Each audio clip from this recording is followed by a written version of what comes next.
ગિરીશભાઈ ભટ્ટ, રાજકોટ જિલ્લાના પૂર્વ જિલ્લા સરકારી વકીલ, રાષ્ટ્રીય સ્વયંસેવક સંઘનો સ્વયંસેવક.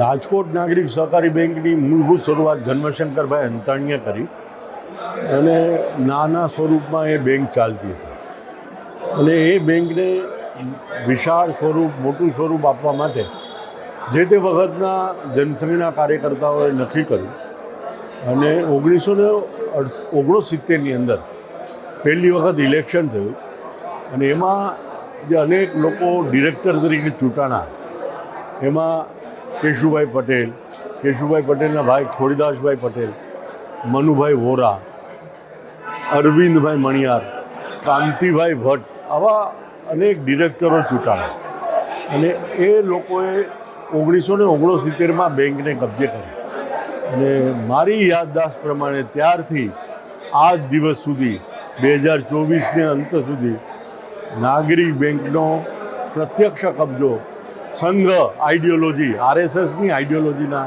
લોકોના હાથમાં છે અને આજે પણ હવે પણ રહેશે. અને એના કોઈ દુર્ગમી પરિણામો આવવાના જ નથી. અંતે ઇલેક્શન છે, એક જાતનું ઇલેક્શન જ હોય. બધા ઇલેક્શન પછી પણ બધા સાથે જ રહેશે. એ વિચારધારાનો સંઘર્ષ અલગ ટાઈપનો છે, પણ કોઈ દુર્ગામી પરિણામો એના આવવાના નથી એવું મને વિશ્વાસ છે.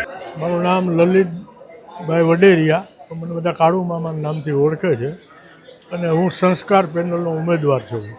નહીં, લડાઈ તો ન કહી શકાય, પણ થોડોક વિચારભેદની વાત છે. એક જ પરિવાર છે અને આપ જોઈ રહ્યા છો કેવા માહોલમાં મતદારો અને ઉમેદવારો કેવા હસી મજાકથી રહ્યા છે અને જે કાંઈ વાતચીત, મતભેદો કે જે કાંઈ હતું એ ગઈકાલે પૂર્ણ થાય છે અને સરસ મજાનો માહોલ છો આપ પ્રત્યક્ષ નિહાળી રહ્યા છો.